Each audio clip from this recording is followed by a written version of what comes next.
Colony collapse is caused by pesticides and herbicides associated with GMO crops. While the ban may seem by some as a very LA thing to do, in fact, the GMO-free movement is an international one. The European continent has largely banned GMO seeds, and nations around the world, on the African continent, Asia, Latin America, have banned the seeds and banned genetically modified foods from entering into their countries. City leaders say, as the second largest city in the United States and one that often sets trends, it's time to step up and lead the way. The impact of the housing meltdown is still being felt in LA. Many people are having trouble paying their mortgages and may have already been threatened with foreclosure, but several community groups may be able to help. Yana Kay has more. Homeowners Cherobi and Israel Gar and their 4 kids have lived in their home since 2008. But ever since missing 2 mortgage payments earlier this year, the bank began foreclosure proceedings, leaving the couple no choice but to start preparing their oldest son for what may come next. When you're supposed to be secure and providing stable environment for him, it feels like you've let him down in a sense. At first, their bank tried to modify their mortgage. Then they got a foreclosure letter, even after they sent in money to cover the missed payments. The bank refused their payment and sent the money back. We're being bullied by the banks. The banks really need us banking. So they reached out for help and called the Alliance of Californians for Community Empowerment, or ACE, and the California Consumer Justice Coalition. These organizations provide lawyers and housing counselors, but homeowners need to take the first step and call. Los Angeles Mayor Eric Garcetti showed his support for ACE at the Gar's home. Usually there's an advocate that'll get on the phone with you and actually then call your bank together, so it's not just you by yourself. And what they will do is engage usually with a volunteer banker or somebody else who knows how mortgages work, who can help you navigate through that and save the home. So it's not just to give you information and say good luck, it's actually to resolve it. Now, one thing to keep in mind is that all of these community-based services are free of charge. So if you're having trouble keeping up with your mortgage payments, it's a good idea to give them a call. I'm Yana Kay for LA This Week. As best we know, the Gars were still waiting to hear from the bank to see if they qualify for a modification. If you need help with the foreclosure situation, you can call the hotline at the Alliance of Californians for Community Empowerment. That number is 1-877-881-0878.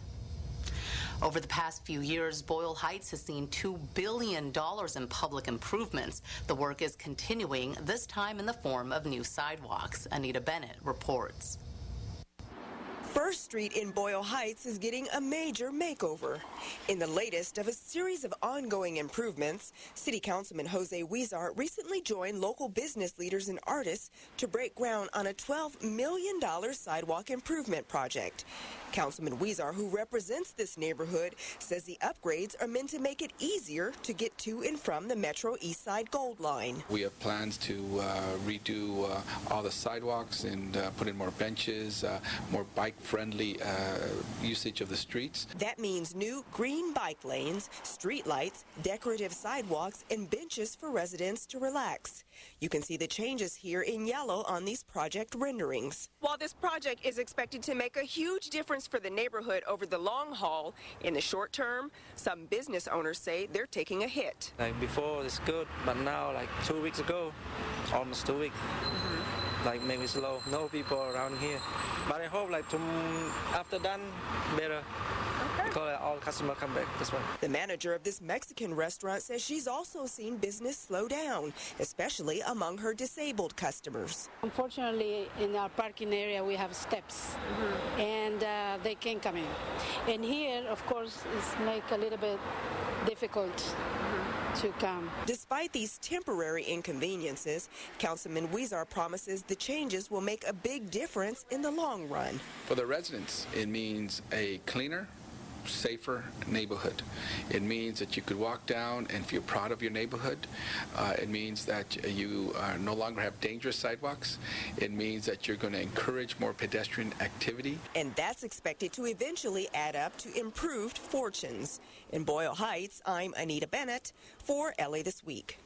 Men and women in our fire department who go above and beyond the call of duty are recognized for their heroic acts. Rasha Goel takes us to an awards ceremony honoring them. Jesse Franco is among the 40 Los Angeles Fire Department firefighters and paramedics to be honored at the Los Angeles Fire Department Awards Luncheon in Hollywood. And while he received one of the highest honors, the Medal of Valor, for saving 2 engineers during the Metrolink train crash in Chatsworth in 2008, he says, for him, it's all part of the job. It's very humbling, and it's an honor to have it and wear it, and doesn't change the way you do your job or people look at you. These awards are a presentation of the department's highest honors and recognize Los Angeles Fire Department heroes for their bravery and courage. Each one of you is doing something that we are grateful for. And I want you to know that your mayor is fully behind you, that your mayor believes that the work that you do when you put on your uniform and when you head out on those calls is something that we are right there alongside you. And the honorees receive not only recognition, but the support of their colleagues. It is an amazing feeling when you sit back and you watch those individuals and you hear those heartwarming stories and the tragedy that they were faced with and the actions that they took under those just incredible situations. It may be one day of recognition, but it's work that's impacted many lives. I'm Rasha Goel for LA This Week. The award luncheon was presented in conjunction with the Los Angeles Fire Department Foundation, an organization that helps provide funding for the LAFD to support needs not met by the city budget. And the LAFD recently received a generous gift from another source for the purchase of equipment also not met by the city budget. As Yana Kay explains, what they purchased were chairs, but not any old chair. Los Angeles firefighters demonstrate a rescue scene, but instead of carrying the victim to safety, firefighters are using the specially designed evacuation chair, which can transport patients up to 500 pounds safely and quickly. They are a magnificent tool that is lovingly called the Back Saver, and they enable firefighters and paramedics to move people down stairways and steep hills, any place where a gurney or a regular wheelchair might not work. LA Fire Department officials held a press event at City Hall recently to thank its community partner Cedars-Sinai Medical Center for giving a $146,000 donation to the LAFD Foundation to purchase the chairs. Cedars-Sinai is interested in protecting people throughout Los Angeles, and this particular device not only helps patients when they're being transported, before they're transported, but also really helps the firefighters themselves. Outgoing LAFD Chief Brian Cummings said that not only will the chairs help victims, but they will also help protect firefighters from common injuries during evacuations. Every year, many of our members are injured. They receive back injuries from carrying patients down narrow and steep stairways. Officials say it is critical that there is a system in place which supports and protects the entire community. I'm Yana Kay for LA This Week. The $146,000 donation paid for the purchase of 73 of the Back Saver chairs. Mayor Eric Garcetti hopes to jumpstart LA's manufacturing industry by changing the way related classes are taught in schools.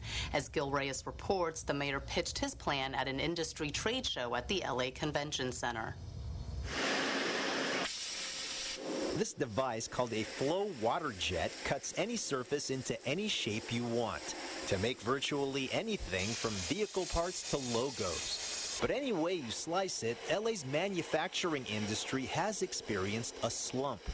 Many businesses have left California because it's too expensive to be here.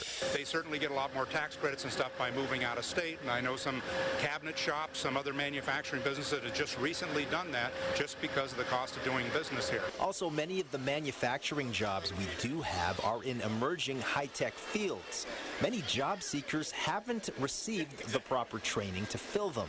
LA Mayor Eric Garcetti wants to change this. At this Westech Manufacturing Conference in downtown Los Angeles, the mayor pitched plans to consolidate skills training between the high schools, the community colleges, and the trade schools, a unification that would result in one-stop shopping for job seekers. Where somebody can fill out an application and say, I want to be an aviation mechanic, and know about 2 or 3 programs without having to hunt each one out.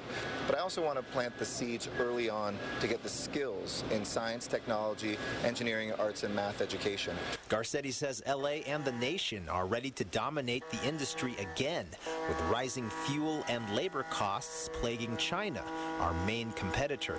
The vice president of Flow Water Jets says LA also needs to be more business friendly. Well, Mayor, I would tell you, I've been at this show for 30 years here with the company, and we've seen in the last, maybe it's been 7 or 8 years, a dwindling down of the attendance of the show. So do what you can to give some tax incentives for businesses to stay in California and in this city. To etch out more winning teams in LA's business sector.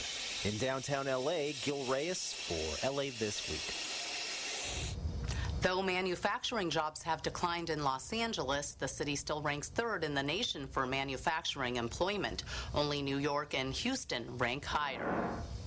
LA takes a stand to ensure the well-being of elephants. Police raise awareness on Craigslist scams. Also, the LADWP is making it even easier to conserve water on your lawn. These stories and more in City Beat. The LA City Council has approved a motion introduced by council members Paul Koretz and Mitch O'Farrell to ban the use of bull hooks, a tool to control the behavior of elephants that contains a sharp metal hook and spiked tip. The Los Angeles Zoo stopped using bull hooks in 2010, but the city never officially banned bull hooks until now. Since most traveling circuses still use bull hooks, it's likely this ban will also mean a de facto ban on circuses coming into Los Angeles. Animal rights activists say bull hooks can cause trauma and injuries to elephants. The city's Board of Public Works Commissioners has adopted a Bureau of Street Services recommendation that will allow Los Angeles residents to plant and maintain edible landscapes in the parkways in front of their properties without needing to obtain a permit. That means in addition to shrub and ground cover plant materials, residents will also be able to plant fruit or nut-bearing trees on that strip of grass. The Bureau of Street Services will be providing the public an expanded list of approved trees in the coming days. The City Council still has to approve the recommendation. The LAPD is warning residents about criminals who use Craigslist, the popular online classified ad website, to scam trusting individuals. Police recommend dealing with folks you can meet in a public space like a police station when you're planning to purchase or sell something, and never wire funds via money wiring services, and do not rent housing or purchase goods without seeing them for yourself. Mayor Eric Garcetti provided opening remarks at the Council for Watershed Health State of the Los Angeles River Symposium. The symposium was held at the LAPD headquarters. The Council for Watershed Health is committed to projects like capturing and using stormwater effectively, revitalizing rivers, and restoring native habitats. Mayor Garcetti praised measures like the Prop O stormwater bond for helping to clean up LA's rivers and public spaces. You can already see what it's done in places like Echo Park Lake, where we're able to re-beautify part of our urban landscape at the same time doing the right thing for our waters. The mayor says since the passage of Prop O, the LA River has seen a 90% decrease in trash, thanks to storm drain inserts and other efforts. The Palms neighborhood doesn't have a lot of green space, but the one park it does have is about to go from drab to fab. Yana Kay has more. For this little boy, this is the last time he'll be playing in this dirty and dilapidated playground at Woodbine Park. That's because this park in the Palms neighborhood is about to get a much-needed makeover. I have a licensed in home daycare, and bringing the children here once it's properly, it's clean and presentable, it would be beautiful. City and local officials gathered for the groundbreaking and the official announcement of what is to come at Woodbine Park. That's what we want to be about. We don't want to just go in and make improvements for the sake of making improvements. We want to make sure those improvements are addressing the needs of the community. Some of the upgrades will include new fencing, benches, and bike racks. The basketball court, picnic areas, and play areas will also be renovated. More landscaping will be added, as well as energy-efficient LED lights. Right now we have this one park, and so we wanted to make it a great park. And this is a great community effort, and planning it and moving forward with it and funding it. So I'm so excited to be here at this groundbreaking. The Palms community worked with the neighborhood council for more than 3 years to come up with a plan and find the funding to renovate the park. Officials will be shutting down the park to begin renovations, which should take about 3 months. I'm Yana Kay for LA This Week. In this week's list of things to do, an advanced Griffith Park hike, a Day of the Dead celebration downtown, and learning to play the ukulele. Ranger Ernie Ibarra will be leading a hike on Saturday, November 2nd at Griffith Park. Meet at 8 a.m. at the Griffith Park Ranger Station Visitor Center, located at 4730 Crystal Springs Drive. The 7-mile hike to Hogback Trail will be an advanced one and will conclude at around noon. Hikes are always canceled in the event of rain. For more information, you can email Ranger Ernie at ernie.ibarra@lacity.org. On Saturday, November 2nd, from 3 p.m. to 11 p.m., celebrate downtown Dia de los Muertos at Grand Park, located at 200 North Grand Avenue. It's a way to honor the dead with colorful altars, which will be on display. There will also be food trucks, free face painting, and music for the whole family to enjoy. Go to grandparkla.org for details. If you've ever wanted to learn how to play the ukulele, head on over to the Japanese American Cultural and Community Center, or JACCC, in Little Tokyo on Sunday, November 3rd. Lead instructor Jason Arimoto will be teaching an intermediate and then a beginner's class from 1 to 4 p.m. JACCC is located in Little Tokyo at 244 South San Pedro Street. Go to jaccc.org for the cost of the classes, which also include 2 instructional books. And that's a look at some upcoming things to do. The Port of LA takes part in a tradition believed to be thousands of years old, the christening of a ship.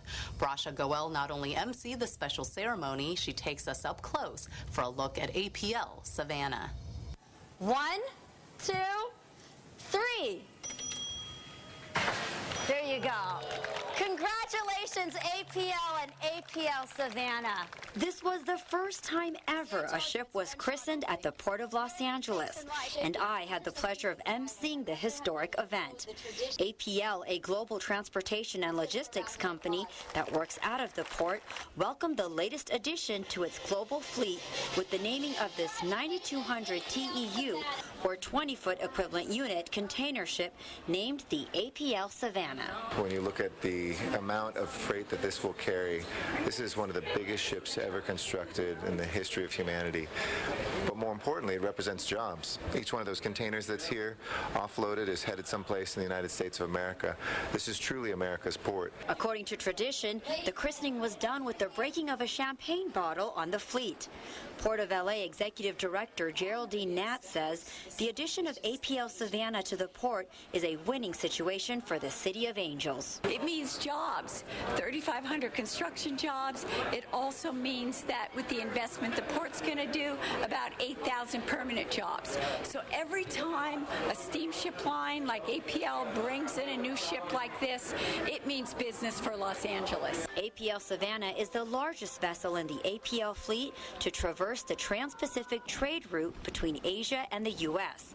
What's more, this vessel is designed for greater operational efficiency and is more environmentally sustainable. Not only will our new builds reduce operating costs, they will also reduce fuel consumption and emissions. The mayor and other dignitaries had the opportunity to not only tour the vessel, but they also got to sound the whistle.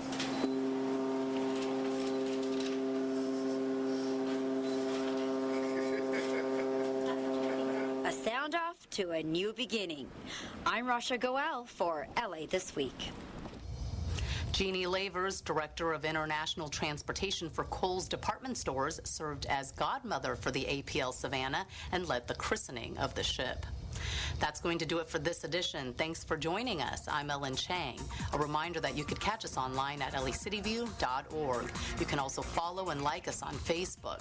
We'll see you back here next week for more of LA This Week.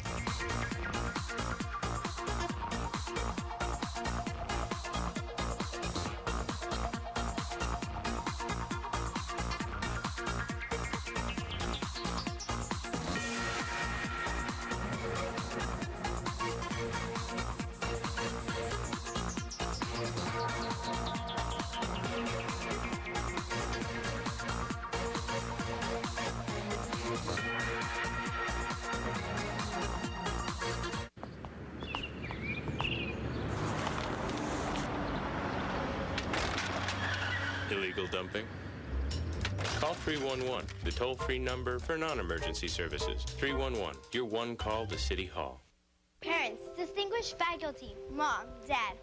Today's lesson, how to exercise with your kids and save the planet. First, you must believe. B, that your children really are the future. Second, you must do. Instead of jumping in the car, let's go for a walk, or a run, or even a bike ride. No pollution, no oil, no gas. And as long as we obey all traffic safety rules, we're cool. Lastly, you have to live. Live into our big, beautiful, healthy future. Be, do, live. Watch the road.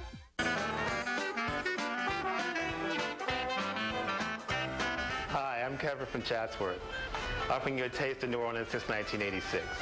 You're watching LA City View, Channel 35. Our city, our channel.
Good morning, good morning, good morning. I want to welcome all of you to your Los Angeles City Council. Today is Wednesday, October 30th.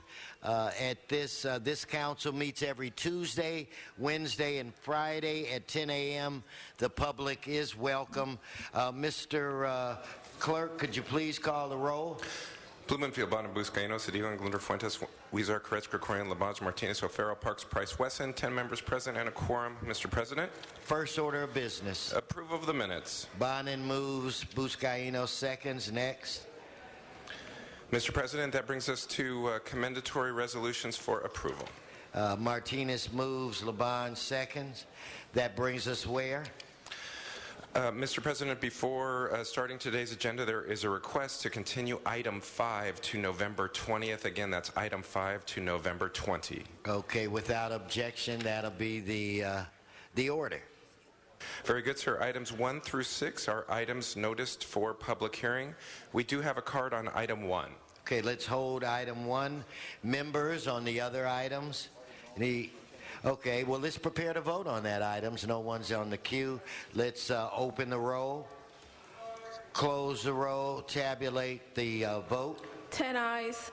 All right, thank you. Let's go to the next section, Mr. Clerk. Very good, sir. Items 7 through 25 are items for which public hearings have been held.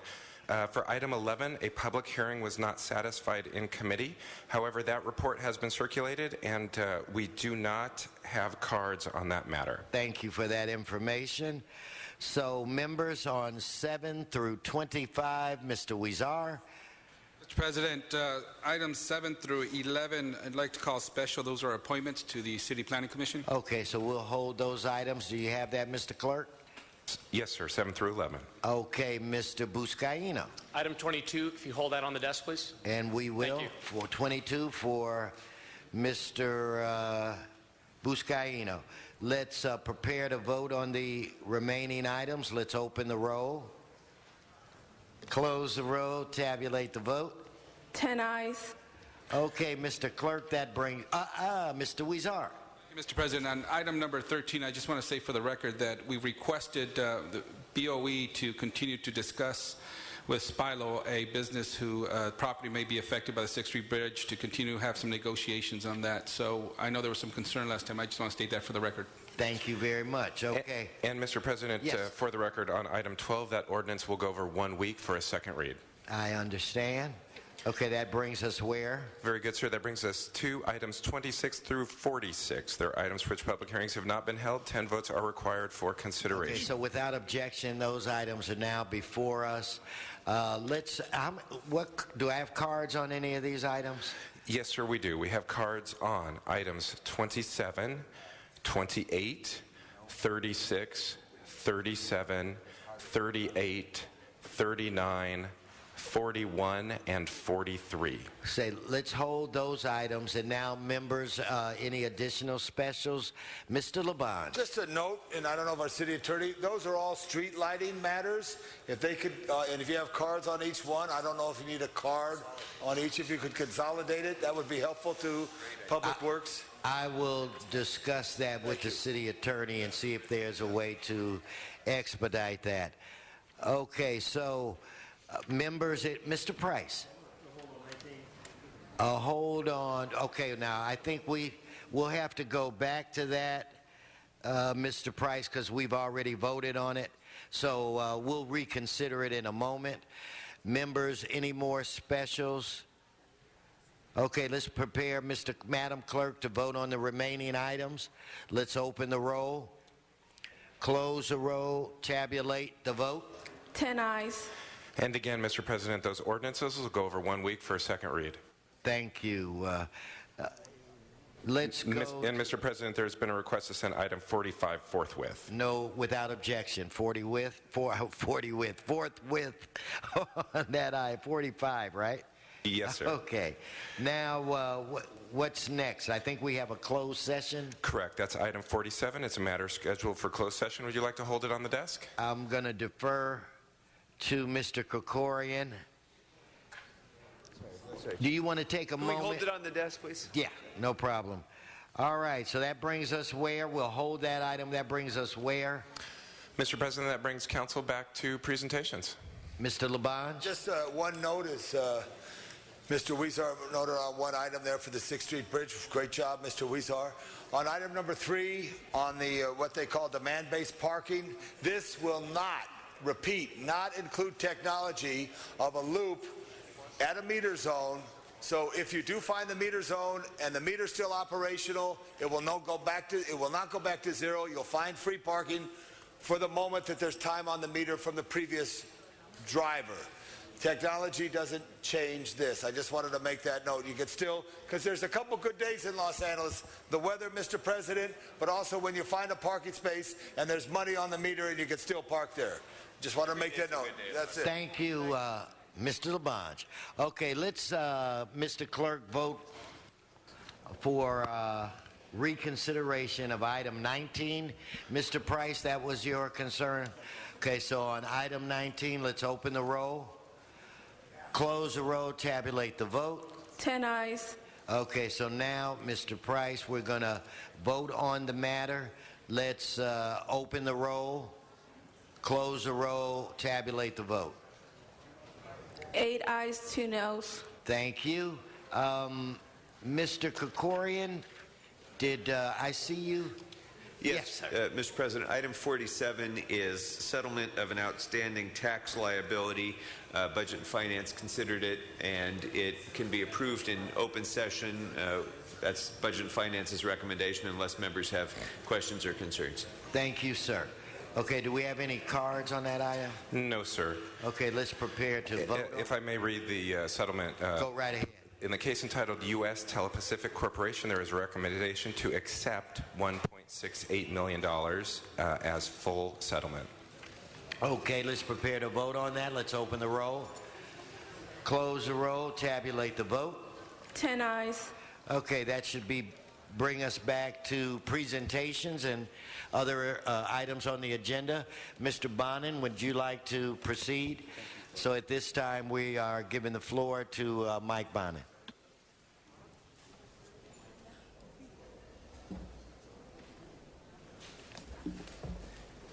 Come on in. Rest of you come behind me.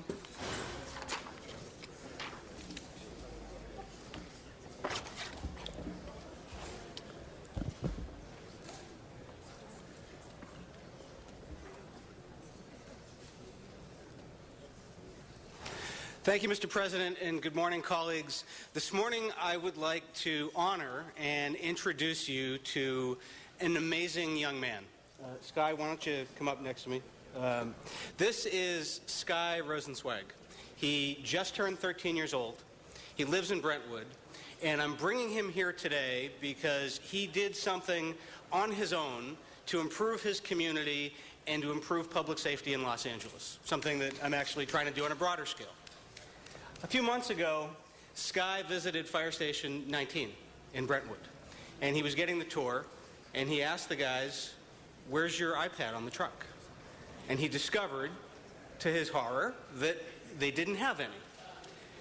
On my first day in office, I actually visited Fire Station 19, and I was equally horrified to discover that instead of using sophisticated GPS technology that your typical 12 or 13-year-old has, our firefighters were using Thomas guides. Our firefighters were using cracked, laminated, dated maps, and our firefighters were using thick binders of shortcuts. Instead of actually having a GPS tool that can show them where they're going and give them a street-level view that will show them what the structure looks like and what the neighborhood looks like. So while I'm working to try to bring iPad technology to the LAFD, and I'm glad to report there'll be a pilot program at Fire Station 63 in Venice that just started the other day where they're doing that, Sky was way ahead of me. He saw this problem, and so he got together and he decided he was going to raise money to get an iPad for the firefighters at Fire Station 19. He held bake sales, he sold lemonade, he sold used books along with his brother to raise the hundreds of dollars to buy an iPad mini for the firefighters at Fire Station 19. And they have that now. So thank you.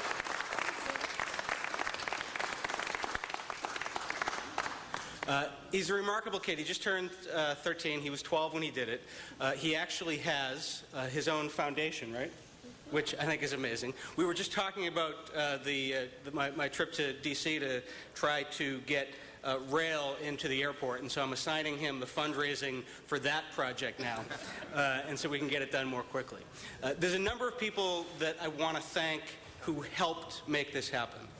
Some of you may know that trying to donate something to the city of Los Angeles can be a ridiculously Herculean effort. So there's some folks from LAFD who helped make this happen more quickly, and I want to acknowledge them as well. Where's the Assistant Chief Pat Butler? Right here. Pat has been amazing. Also, Battalion Chief Alicia Welch. Where is she?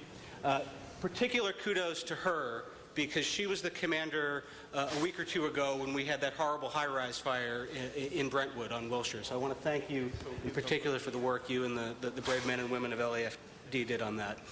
Also want to give a shout-out to Ricky Fields.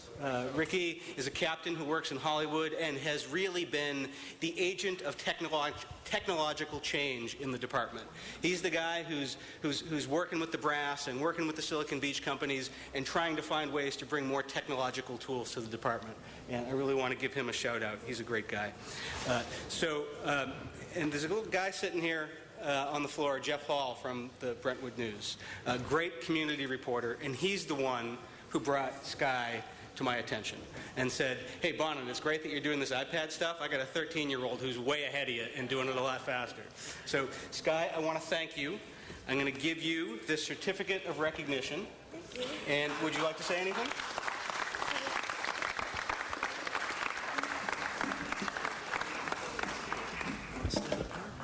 Oh, okay. Well, I would just like to say a little thing, how, well,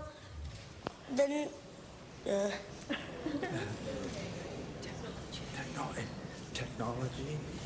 Why'd you get the iPad? What was your thoughts? The reason I got the iPad was when I visited the fire department, and I got to ride in the fire truck a block around, and they showed me, I saw the computer, and I thought that was how they traveled to the places, and they actually had this ripped in half map and the trucks are really big and heavy, which means they bounce up and down a lot, and they can't get to places, and if they get an iPad, they could download Google Maps, and they could use that to look through the house and to be able to find the best way to get in, and that helps them fight the fire faster and save more lives in their own lives. Thank you. Mr. Bonin, I've got one speaker on the queue at this point. Mr. Englander. Yes. Sky's the limit. Actually, you are an incredibly amazing young leader in the city to have come together and put this together on your own. It's only taken us a decade to figure out that we can use technology now in the fire trucks, and so we need to turn to our young leaders in the city much more often. Your parents must be so proud, and I know as a parent, I'm proud of my kids when they reach out and get involved civically, but you've gone over and above what most people ever do to engage and help the fire department, and for that you are truly a hero in Los Angeles. I've got something here for you as well. It's a tradition in law enforcement and first responders and in the fire department to give a challenge coin to a true leader. And so I want to present you with that as well and say thank you for everything you've done to make a difference in the city of Los Angeles. What you've done will save lives. So God bless you. Our hats off to you. Thank you.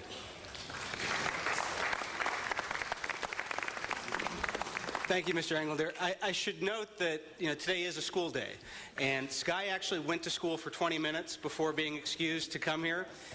He is going back to school, but he actually would prefer to stay here, not to cut class, but because he actually wants to see this and thinks it would be fascinating. I've assured him it won't be, and so he won't be missing anything. We will give that assignment to Mr. LaBonge. Mr. LaBonge, you'll have the young man for the rest of the day. Mr. LaBonge. I move move that Sky gets permission to miss school. It's take your smartest kid in the 11th district to school day for Mr. Bonin. And so we got a second from Mr. Buscaino. And what's so special is this is what happens with the fire department. They're in every neighborhood, and someone has an imagination, and someone has parents, and someone has a guardian, someone has a push to say, let's try something. Sky, you really set an example that we should all remember to encourage our young people to think outside the box, knock on the door, and we thank the captain from 82s who does such a great job up in Hollywood to go out west on Sunset Boulevard all the way to 19s.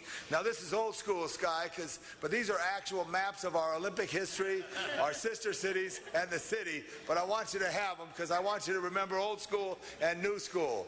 Thank you, Sky. You got the day off.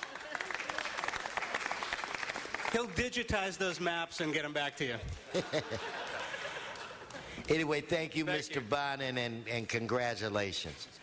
Okay,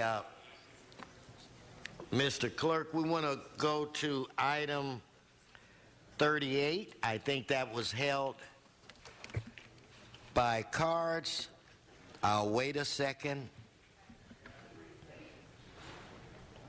so we can finish with the photos, and then we'll... On item 38, if we could ask Mr. Walsh, John Walsh, to come forward speaking on item 38.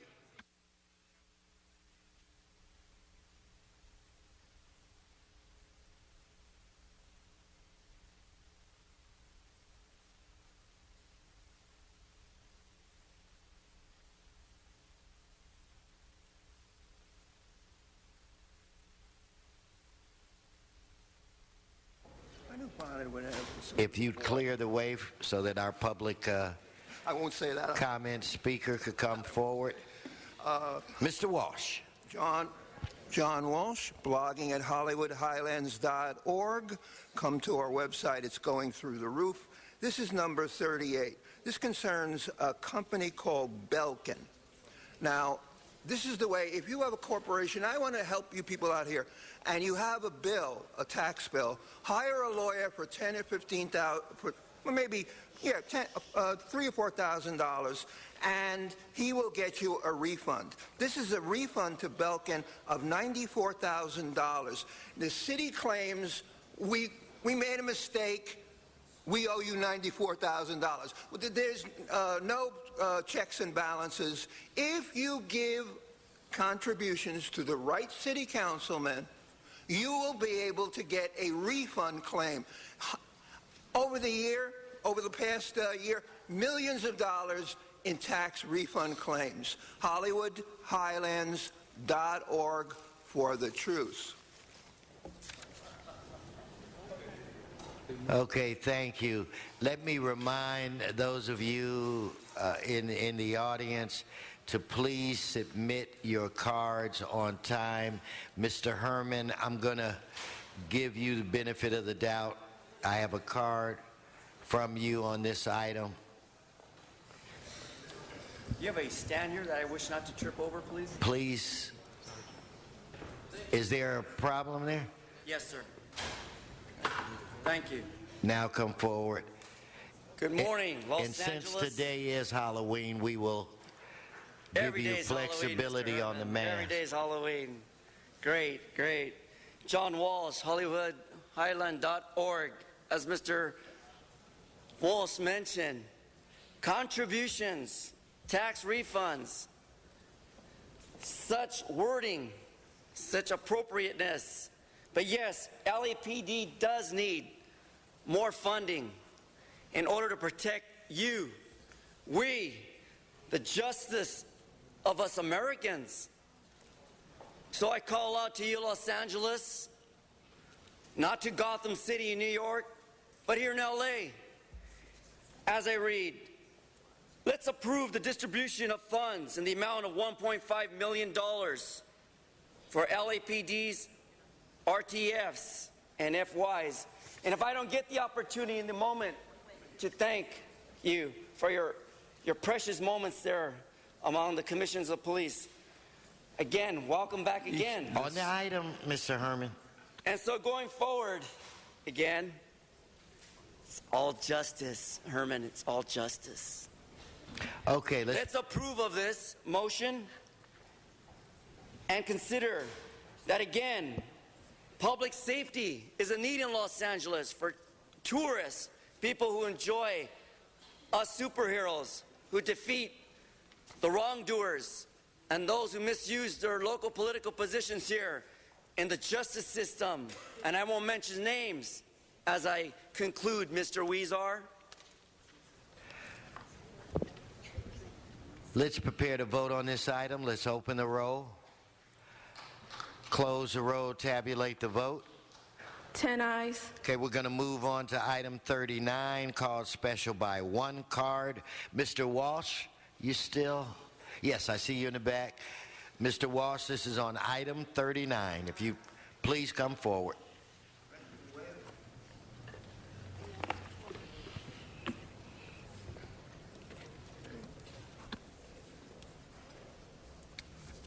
I'm surprised.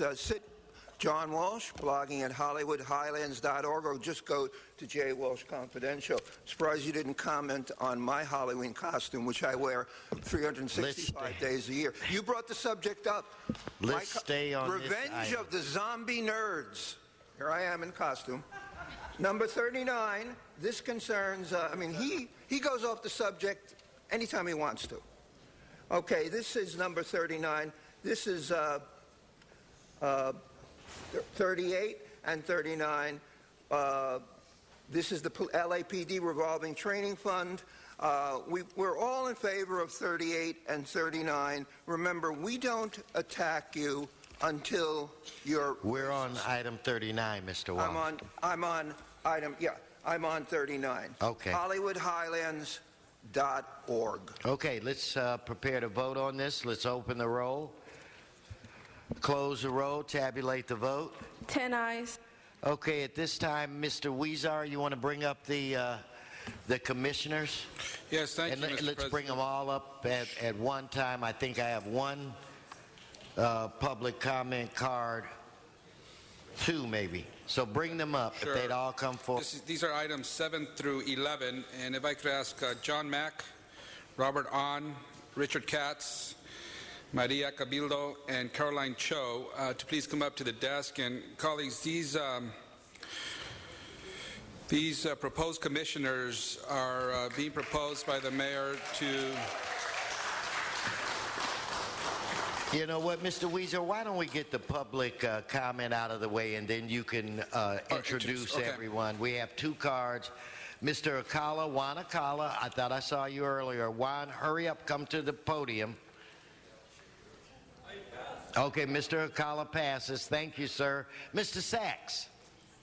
Mr. Sachs, if you please come forward.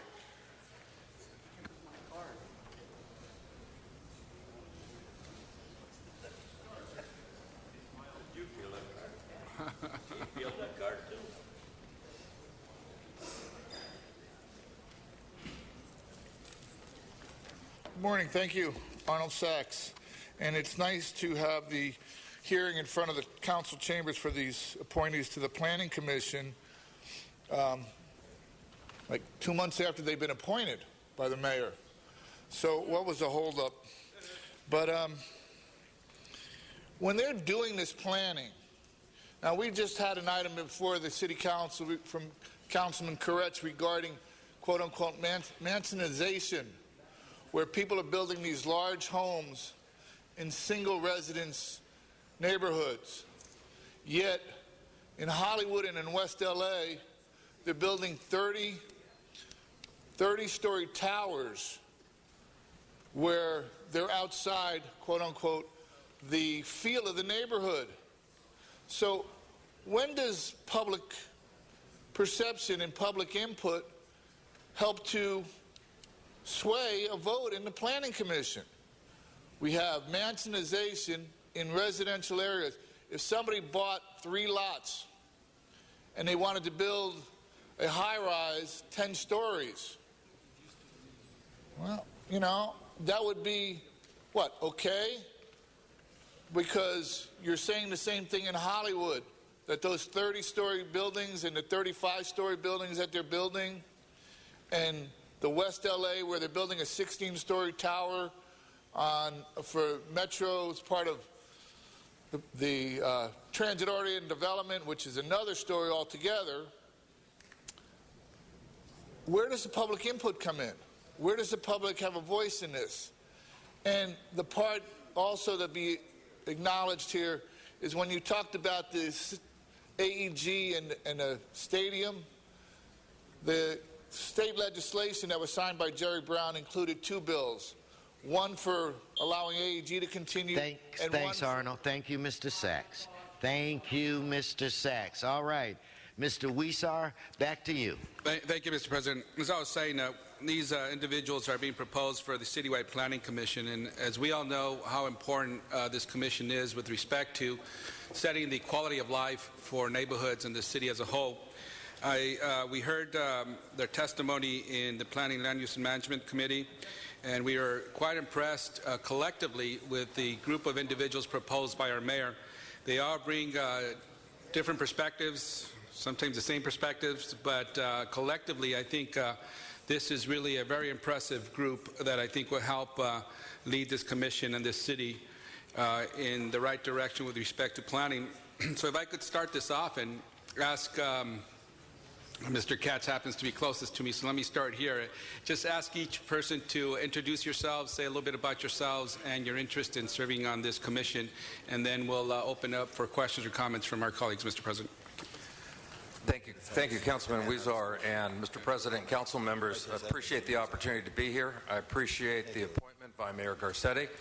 And my background, as most of you know, 16 years in the state legislature, 8 years on MTA and Metrolink boards, and a commitment to quality of life issues in transportation. I think that this is an exciting opportunity to try and bring all those together and work closely with neighborhood groups, the council, and folk businesses in Los Angeles to help improve the quality of life for all. And I look forward to the opportunity of working with all of you. All right. Good morning to you. It's good to see you and your family here today. Former assembly member and the former leader of the State Democratic Party. Okay, if we could move on.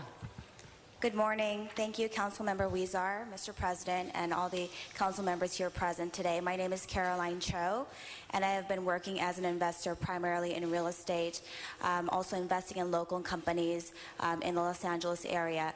It is my pleasure to be here and to be able to serve on the commission and to work with the council members and also with the residents of Los Angeles to make Los Angeles a better place to live and a beautiful city. Thank you so much. All right, now to my neighbor and fraternity brother, Mr. John Mack.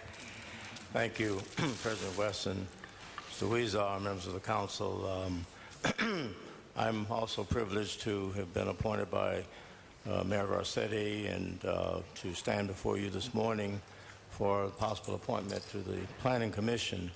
As some of you may know, I spent 37 years as president of the Los Angeles Urban League, and during that time, many of the issues, quality of life issues, particularly focusing on more vulnerable communities, was a high priority.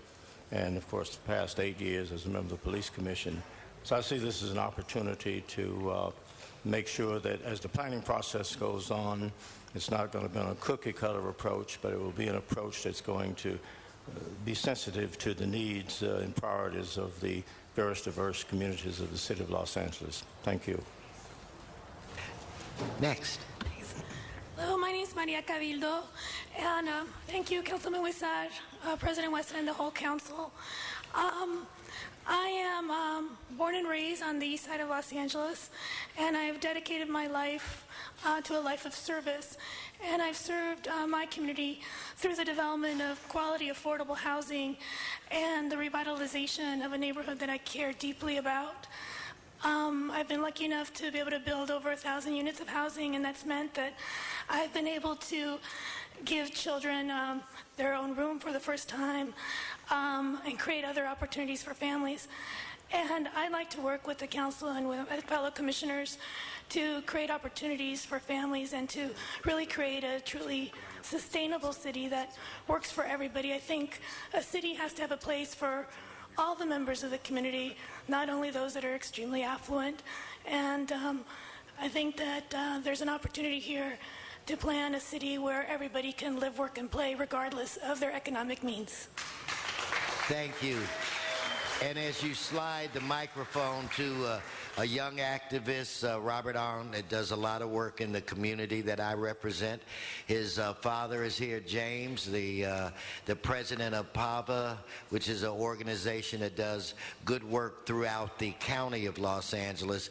Anyway, congratulations in advance, Robert, and now the floor is yours. Thank you, Mr. President. Mr. Huizar, council members, it's a great honor and privilege to be here this morning. And just by way of background, for the past 10 years, first of all, I was born and raised here in Los Angeles, lifelong and proud Angelino. And for the last 10 years, I've worked as a business and real estate transactions attorney. Along the way, I became very involved in the local community, serving on the board of a nonprofit called the Pacific American Volunteer Association, better known as PAVA. I've had the pleasure of meeting many of you at our numerous community and cleanup events, and I'd like to thank you for your support along the way. Most recently, I joined the board of the Hollywood Wilshire YMCA. I'm very proud of the fact that we're going to be unveiling a brand new building, Mr. President, in your district on 3rd and Oxford. Brand new YMCA facility, which will provide much needed programs and assistance to our youth and our seniors, and I'm very proud to be a part of that. Civically, I most recently served as a appointee of then Council President Eric Garcetti on the Redistricting Commission. It was a tremendous experience for me on a personal level, and I think it's going to assist me as I serve on the Planning Commission in the future. As far as my vision for the city, I think what makes our city great is the great diversity.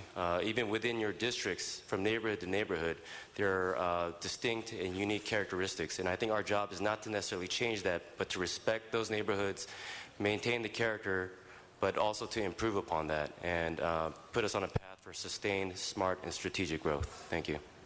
Thank you. And Mr. Huizar, I have excuse me, one speaker on the queue here. Mr. Englander. Thank you very much. Actually, I'd like to rise and thank the mayor for picking individuals with incredible backgrounds and experience that have done so much in their lives for the city.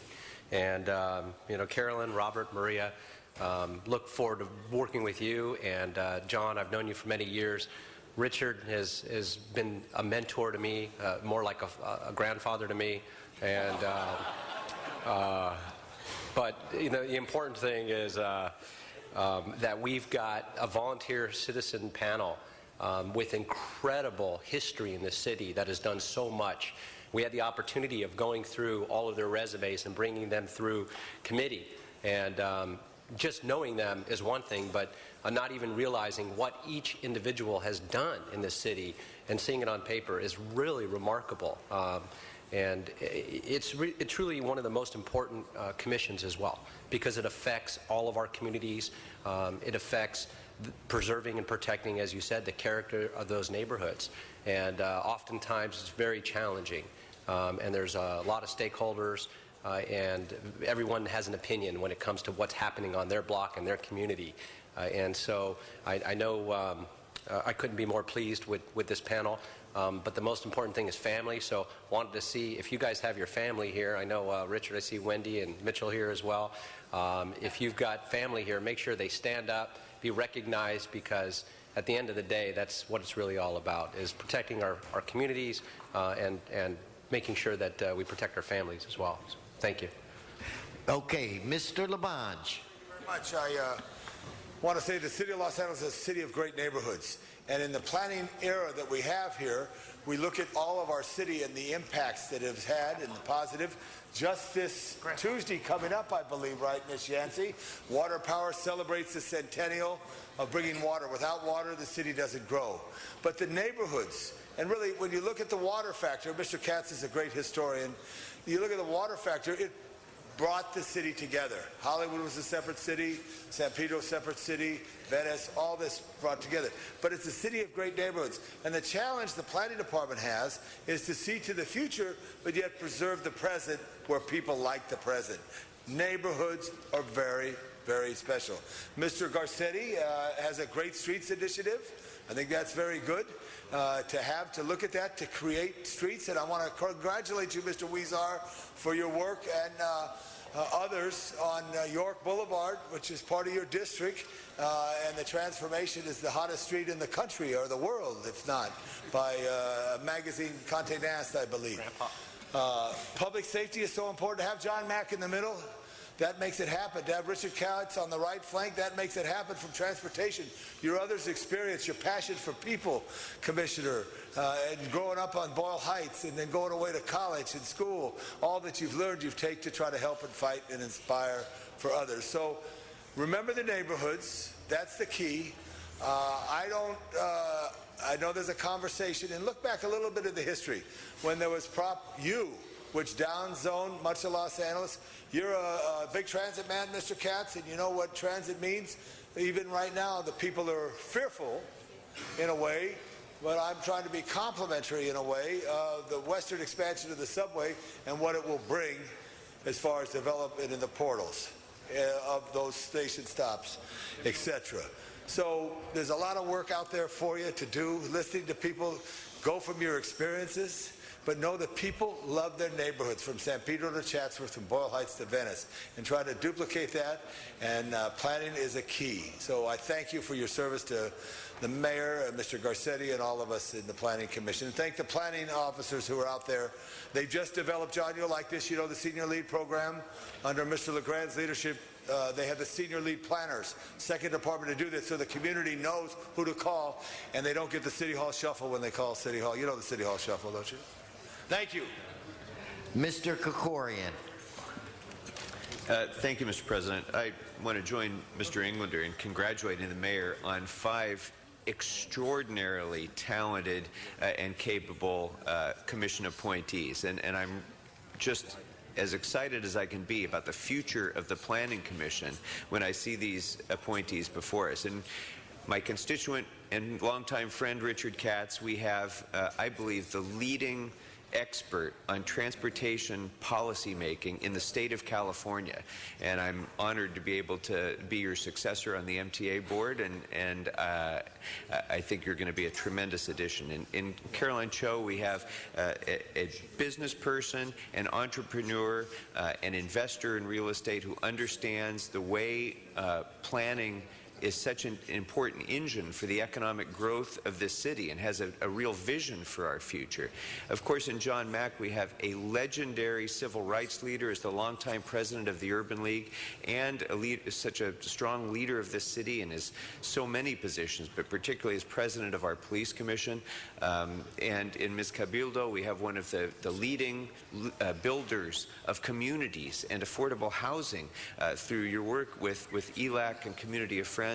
And with Robert on, we have a young, active community builder through your activism with PAVA, but also an expert on real estate law who's going to be able to bring that long legal expertise that you've developed through your law practice to this field. And I think this expertise, this body of diverse expertise, really gives us an opportunity to make the planning process an engine that helps us to develop and interrelate development with jobs creation, with transportation, with environmental sustainability, with community building, with neighborhoods, with creating more affordable housing.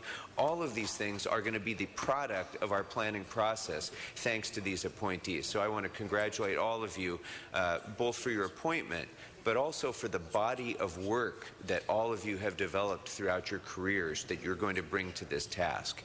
And members, I ask for your aye vote. Thank you, Mr. Krikorian. Mr. Bonin. Thank you very much, Mr. President.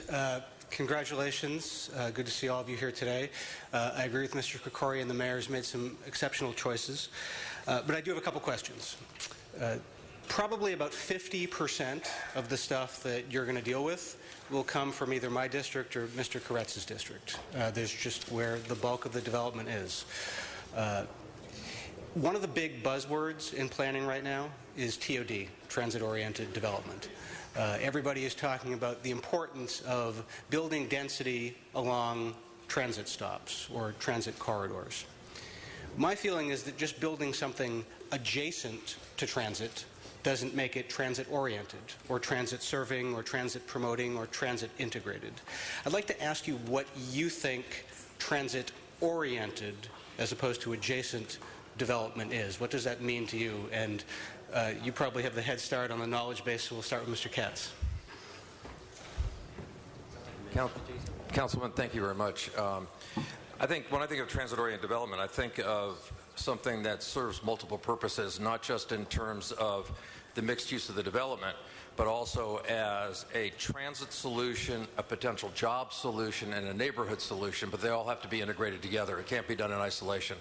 Where the MTA has done transit-oriented development along the east side and in other parts of the Gold Line, etc., we've had tremendous success in stimulating economic activity in the whole area, not just the transit stop.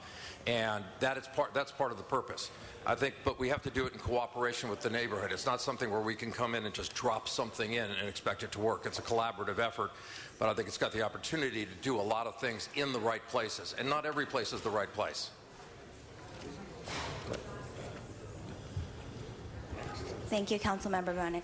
I agree with Mr. Katz. I believe that it's a holistic approach. It's not going to be where you just drop something next to a station and you expect the impact to be there. You also have to bring in not only the residents, but you have the live-work aspect as well. So I think that that takes time, and I think you need to make sure that all the pieces are in place so that that oriented development works, so that it's not just the people that are living in that building or whatever development that's happening, but the entire neighborhood is affected.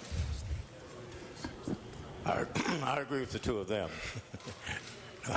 I certainly think that the point that Mr. Katz made is very important, that it's not about just, you don't build or develop in isolation.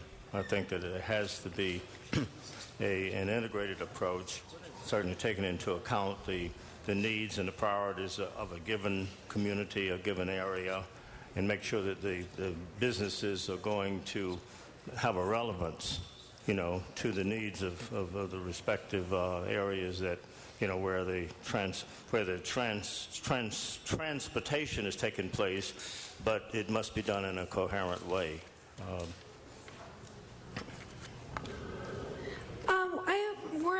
My organization actually is the developer of the very first transit-oriented development in Boyle Heights. It would included the historic rehabilitation of the Boyle Hotel Cummings block and the construction of family housing immediately adjacent to it. And I think the important thing, I love that the distinction that you made between just transit adjacent and really being transit-oriented development. And I think it's really about creating and in my case, adding to an existing community in a way that enhances pedestrian experiences. Because the thing is that just because you create density doesn't mean that people will use transit. And what we've seen in places like Atlanta, it actually led to a reduction in transit usage. So we have to be very careful in creating development that actually induces people to get on transit. And then again, creating pedestrian experiences through quality retail. One of the things we've been looking at is also ways to encourage people to leave their cars behind entirely. And we're right now experimenting with the creation of a bicycle library where our residents could check out a bike and ride along the transit line. So just being creative, and I think the most important thing is you need to understand the neighborhood, you understand the community where you're building, and respond to it and make sure that it's complementing what's already happening there. And again, we have to induce the use of transit and not take people, I don't know, you know what I mean. Thank you. Hey, Mr. Bonin. I think in order to have true transit-oriented development, we've got to make sure that the residents that these developments or these projects are attracting are going to be those residents that are actually going to utilize the public transportation that's available. And so I think it's incumbent upon us, as we're looking at projects that come before us that are situated in these transit-oriented areas, that we truly evaluate the ability for these projects to attract exactly those types of residents, and we might have to look at other avenues such as reduction in parking counts, because if there are too many cars that are parking spaces available, then it's going to attract the wrong types of tenants or residents, where they'll just they might reside in that project area, but they'll hop in their cars, and that's not going to be a solution to our problems. Over time, but I'm just going to quickly tell you about one case. I'm not going to ask you to weigh in on it because you don't have the facts in front of you. But recently there was a case before the Planning Commission in my district in Westchester, and the neighborhood council and the developer worked very closely together on a compromise that increased the amount of parking for a project and decreased the height. More parking than the developer was required to do by right, and less height than the developer was allowed to do with the SB 1818 bonus. The Planning Commission rejected that and demanded that it go back and insisted on more height against the neighborhood wishes, against the developer's agreement, insisted on less parking against the developer's willingness and against the community's wishes. I think that is exactly the wrong way to do things. And again, you don't have all the facts in front of you, so I'm not going to ask you what you would have done, but I would urge you very strongly to make sure you put neighborhoods first, particularly when there's an agreement that people and neighborhood councils have worked so hard to put together, that it shouldn't be rejected in the name of ideology or some grander scheme. Thank you. Thank you, Mr. Bonin. No more speakers on the queue. Let's open the roll, close the roll, tabulate the vote. 11 ayes. Okay, congratulations to each and every one of you. Mr. Labange. Mr. Labange. Mr. Labange, we have a very special group of young people that have joined us. So, Mr. Clerk, we're going to go to item 36. And Mr. Labange, if you would acknowledge our very, very special visitors. Thank you, Mr. President. We have from the Joy Picus Child Care Center the wonderful Angels of the City Angels and their parents. It's happy Halloween, a safe Halloween. Let's give them a big hand in ITA. Throw it on the back here. All right. Welcome.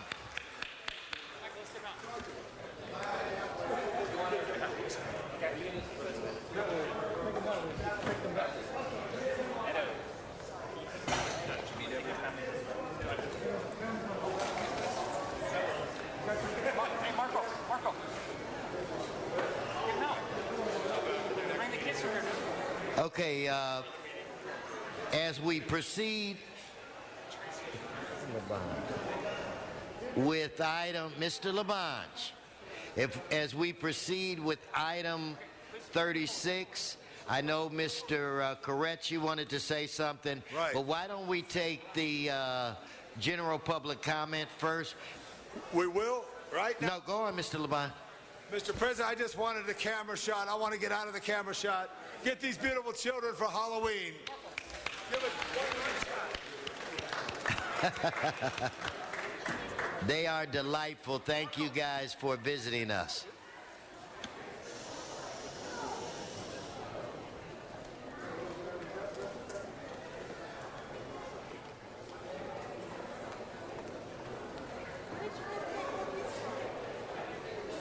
All right, parents from Joy Picus, continue your tour of the City Hall. So great to have you. Who's that fire chief back there? Zine, give him a big clap there, Zine. Good job. And Eleanor. Hey, Eleanor. We're going to have public comment right now. Sergeants, if we could escort the families. And in this moment right here, Miss Yancey from Water and Power still here? Distributed invitation members, just to let you know, Mr. Englander, very important event next Tuesday in your district, the Cascades 100th anniversary.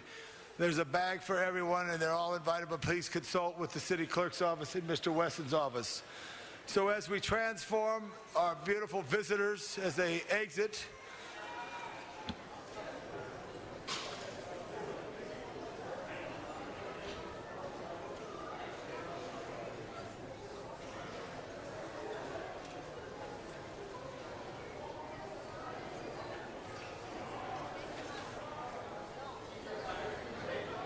Thank you, parents. Mr. Herman? Mr. Herman? Ooh. I called Mr. Herman for 36, is it? 36. Mr. Herman, followed by Mr. Walsh.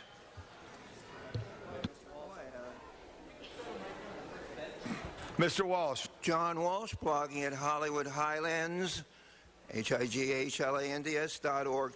This is important. What this does is make a reward offer. Well, you know the rewards, of course, you won't tell us how many you have ever paid out. I ask over and over again. I ask Galper and I ask the mayor. We have no idea. I think it's zero. But in any case, maybe it will scare these people. These awards for the arrest and conviction of false I don't know why it says false 911 swatting calls, as opposed to what? Legitimate 911 swatting calls? In fact, this, in other words, Justin Bieber, a number of celebrities, the people call up, say, I'm in Justin Bieber's house, and then they claim that they need the police or something, and the police go out there by the hundreds, and they can't trace the phone call? Look, you can listen in to Angela Merkel, and you tell me when someone swats a celebrity that you are unable to find out who that person is. I don't believe it. We're talking here about number one issue, of course, is celebrities.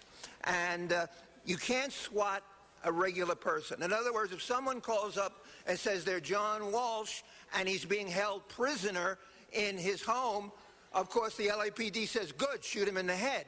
Now, if, on the other hand, it's some celebrity, I won't give anyone ideas by mentioning the celebrity, I'm mentioning a celebrity, then they send dozens and dozens of cops out there. Why? They know it's a phony LAPD phone call. They could trace it. They want the publicity to say our celebrities are well taken care of. That's what's happening here. It means nothing. HollywoodHighlands.org. Swatting, swatting, swatting. Mr. Herman.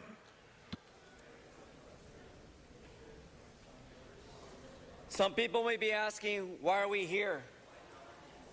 And many may ask, what are these questions that are not clear? It is very clear that public safety should be a number one priority of this city. Number one priority, protect us against alleged allegations of sexual harassment, protect us against ruthless criminals in the city of Los Angeles, those who consume alcohol to the point of disturbance of peace and injuring lives and families. And then going back again on this, think of the people who are hit in hit and runs daily. Hit and runs daily in Los Angeles, Orange County, throughout the state of California. He is not talking about this item. Thank you, Mr. City Attorney. Please address the item. Going on to item. John Walsh pointed out very well that yes, a reward is well needed in this time of a recession when people need comfort, monies to enjoy the privileges that one's life has taken away due to public safety.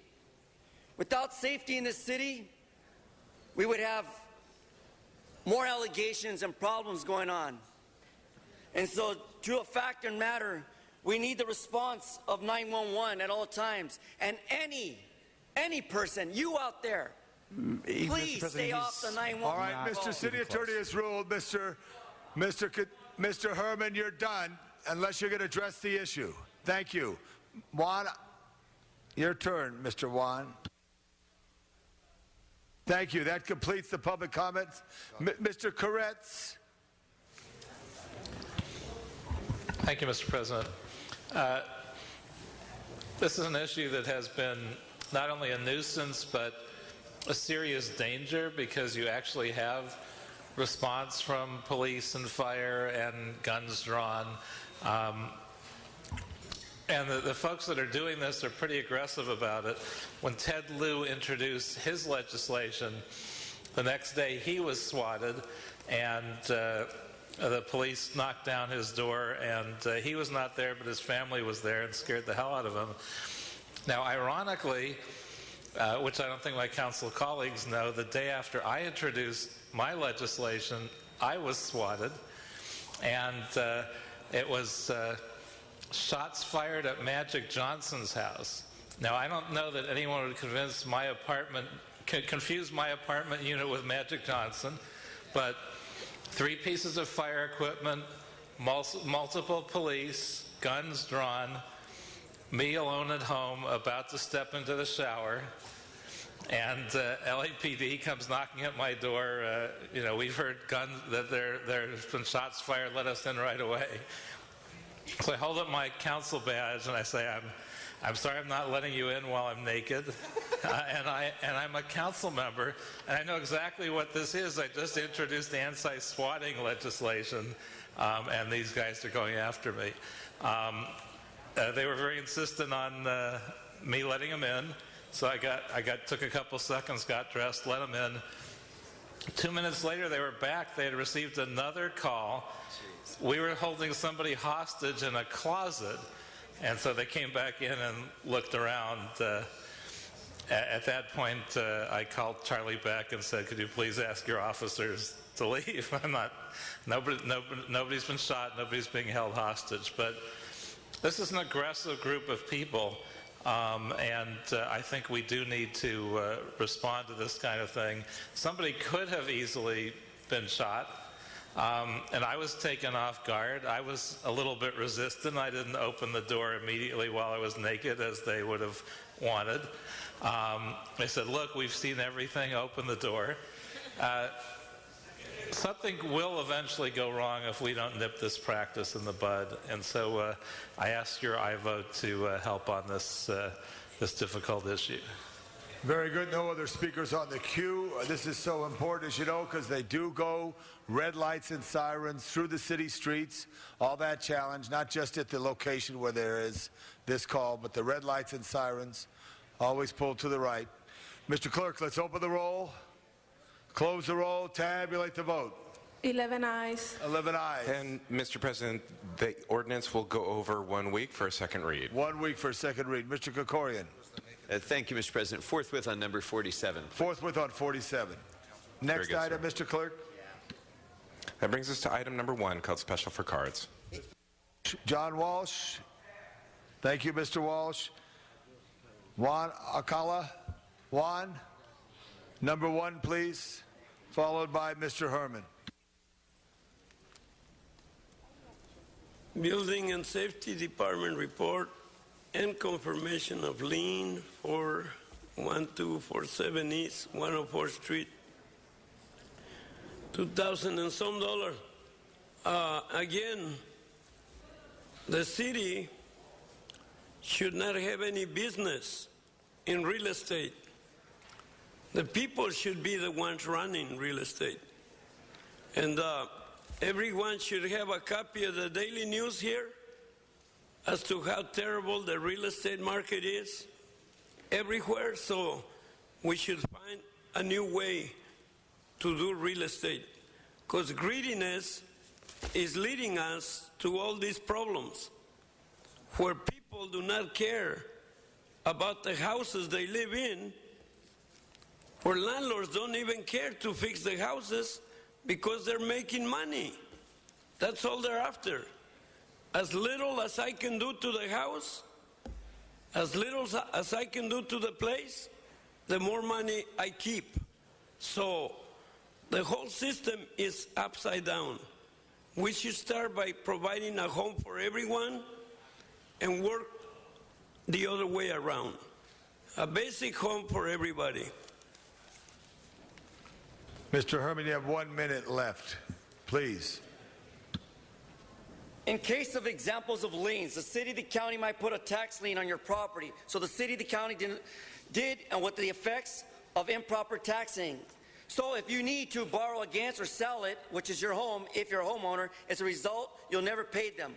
Along with the interest and the penalties, penalties during the redemption time, which means tax liens imposed on laws for tax enforcement towards Mr. President, these are not about tax liens. Thank you. Mr. City Attorney's ruled you're not talking to the subject of this issue. Please. Which item are we on? You've completed your comment. Thank you very much. Thank you very much, sir. You completed the comment. Mr. Clerk, no speakers on the queue. Open the roll. Close the roll. Tabulate the vote. 11 ayes. Next item, please.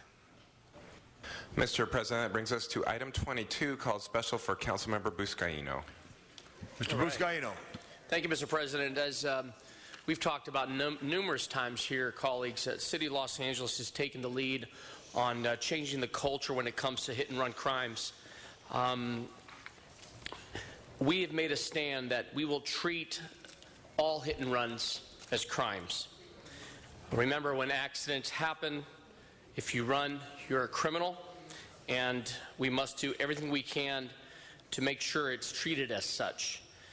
This resolution before you will call upon the state to take hit-and-run crimes as seriously as we are, and a number of our colleagues here are former state legislators, and we're asking you to pick up the phone and call your former colleagues in Sacramento to help in this effort. We are not just talking about trying to put more people in jail, but we have, and the fact that we don't have money, we don't have room.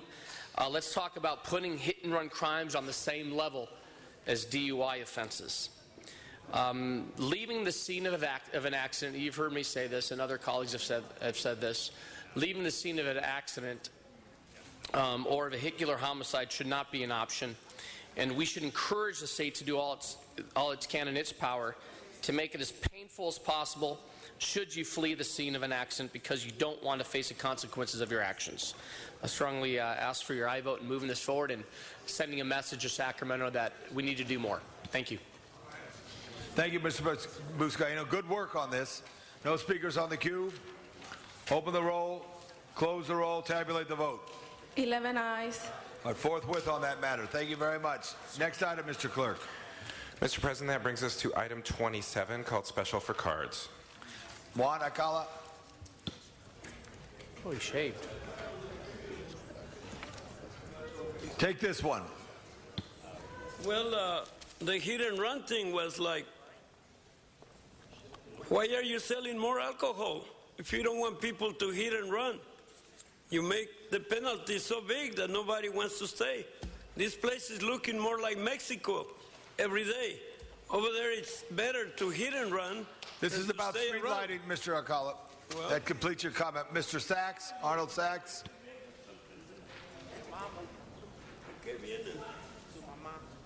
Ay, señora.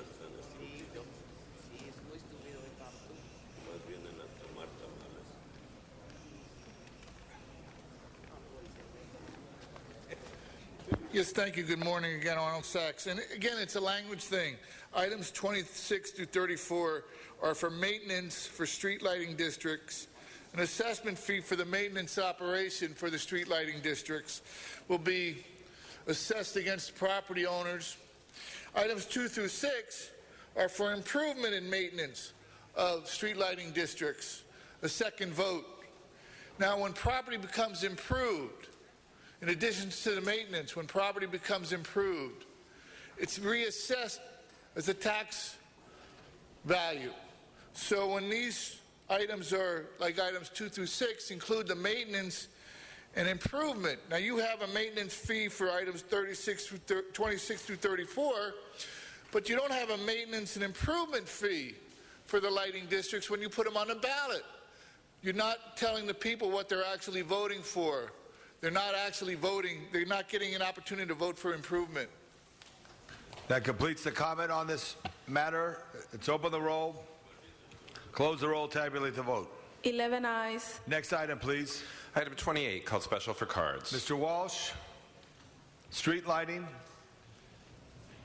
Mr. Acala, street lighting. Mr. Acala, please, you're closer. I'm passing. Passing on that. We'll wait for Mr. Walsh.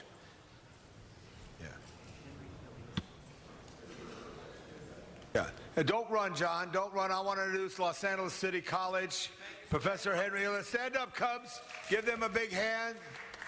Government class, all that stuff. Go Cubs. Right here. Thank you. Cole, hold on just a second, John. Just a second. Hold John's time.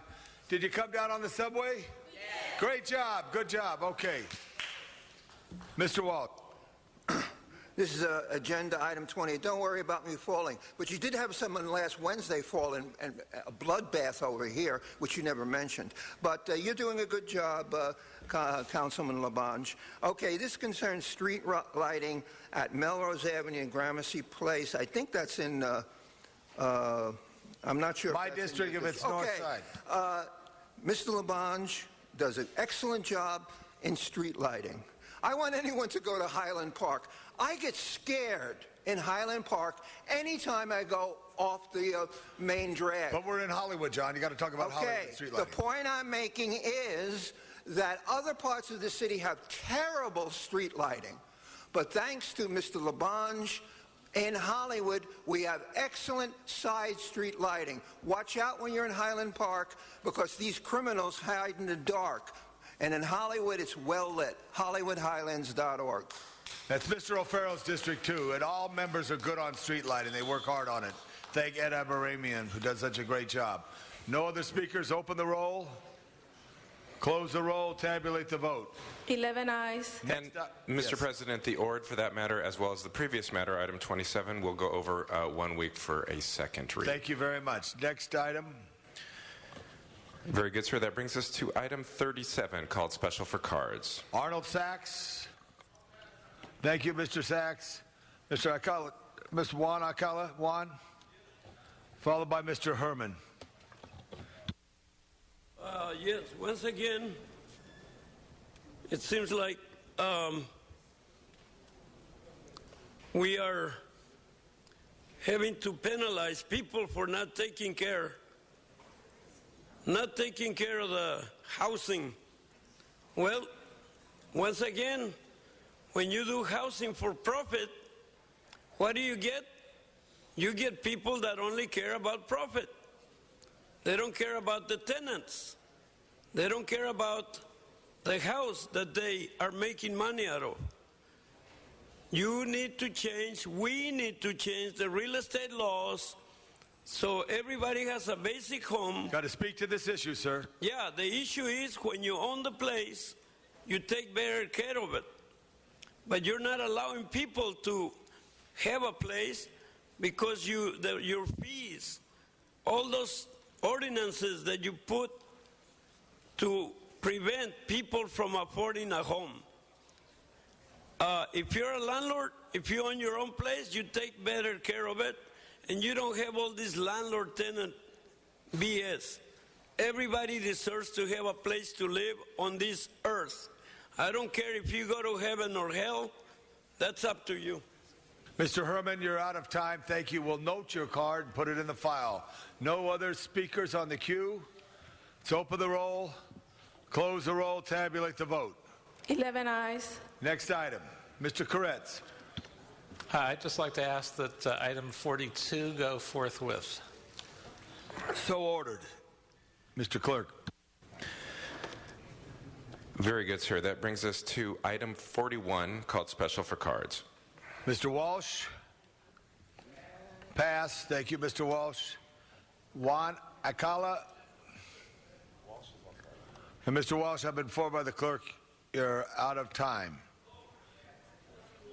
Juan, you're out of time too. Thank you very much. Thank you for your participation in public comment. 43, no speakers on the queue. 41, sorry, Mr. Clerk. Let's open the roll, close the roll, tabulate the vote. 11 ayes. Thank you. 43. Yes, sir. 43, called Special for Cards. Mr. Akala is out of time. We note that. And now we have Arnold Sachs, who keeps the watch. Yes, thank you. Good morning, Arnold Sachs. And again, congratulations on the $50,000 in the Sunshine Canyon Community Amenities Trust Fund, basically serving the council district. And oh, by the way, I'd like to congratulate Councilman, I believe it's Fuentes, who was just in the newspaper. He's spending $1 million of his council district funds to clean up the council district.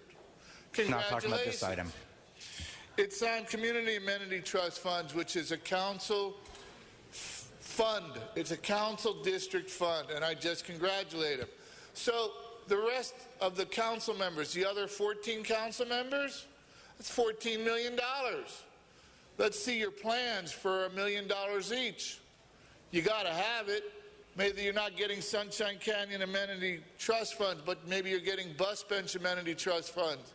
Maybe you're getting Pipeline Amenity Trust Funds. Maybe you're getting Billboard Amenity Trust Funds. Maybe you're getting AB 1290 Trust Funds. You are getting funds, nevertheless. This is about the Sunshine Canyon. On Sunshine Canyon. Thank you. Don't give us a lecture on those others. And I appreciate that, because on Sunshine Canyon, the Amenity Trust Fund comes from the trucks that deliver trash to Sunshine Canyon landfill. Yet the Board of Supervisors is allowing 300 trucks, between 300 and 450 trash trucks for the next 4 years to deliver trash for free, because they have eliminated 6,600 tons of trash a week out of the Sunshine Canyon. And how did they do this? Well, they doubled the amount of trash from 36,000 tons to 66,000 tons. And if you do the math, 66. All right, that completes your comment there, Mr. Sachs. Let's open the roll on this item. Close the roll. Tabulate the vote. 11 ayes. Thank you so much. Next item. Mr. President, that takes council to general public comment for items not on today's agenda. Arnold Sachs, stay up here right now. Arnold Sachs.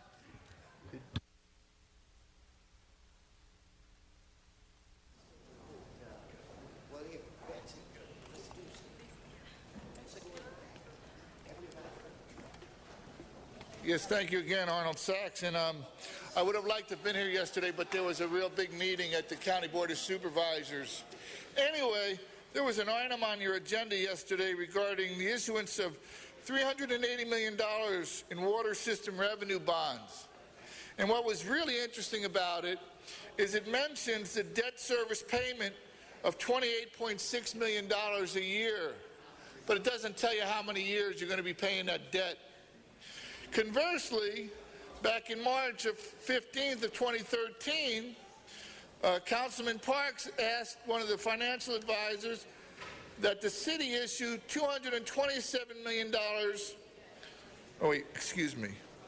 that the city would actually be paying $14 million in debt service for 30 years to get $227 million, which means at the end of those 30 years, they'd have paid $420 million for $227 million. So you need to find out from the city councilman how many years you're going to be spending $28.6 million to pay off this water bond debt service. That being said,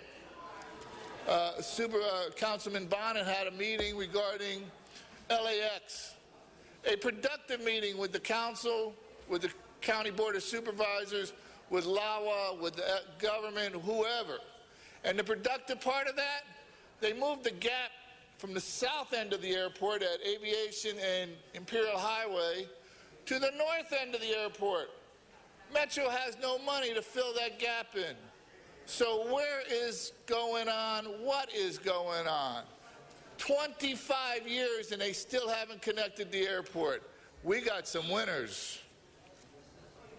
Richard Robinson.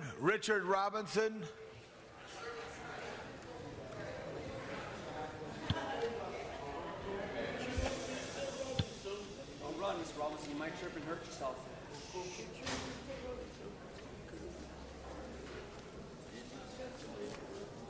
Mr. President, members, born before the Second World War, I recall President Roosevelt's New Deal. Sir, his fire as we drew our blinds, his fireside chats comforted us as America prepared to be attacked by Germany and Japan. We were kind of scared. The ration cards, the food that we had to be rationed. We had to have a ration book to get meat and milk and butter.